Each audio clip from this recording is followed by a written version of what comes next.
Ja, ja, luister mooi. Hier kom 'n storie oor my suster wat altyd gelag het. Maar kyk nou mooi. My suster Natasha het altyd gesê: Voort, ag nee, dit ry ek nooit oké. Sy ry haar Toyota met 'n groot smile En spot met my elke dag. Sy sê daai Ford gaan jou nog laat staan. Maar ek ry net rustig deur die straat aan. Ek lag net stil, ek sê nie veel. Want ek weet, die lewe speel sy spel. Kyk wie ry nou voort vandag, kyk wie glimlag met daai lach. Toe sy die sleutel draai en hoor die engine roer, Roep ek hard oor die vloer. lekker Natasha, nou ry jy voort saam met my.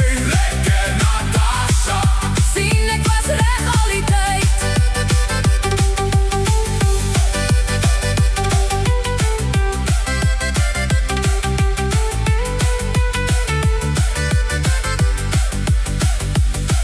die Toyota is nou net 'n storie van gister.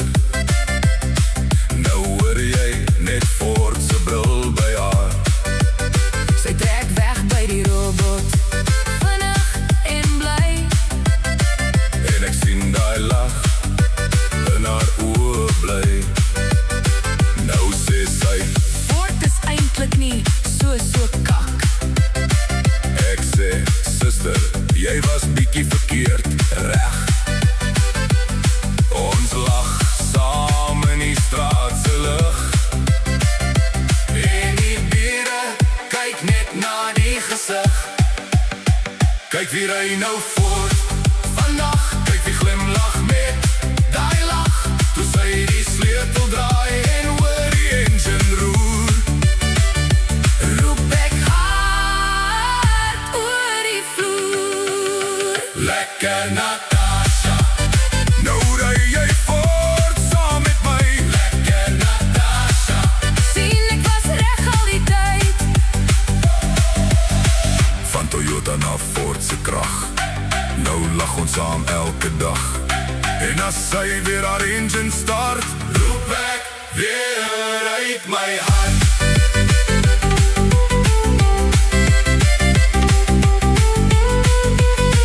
Lekker Natasha,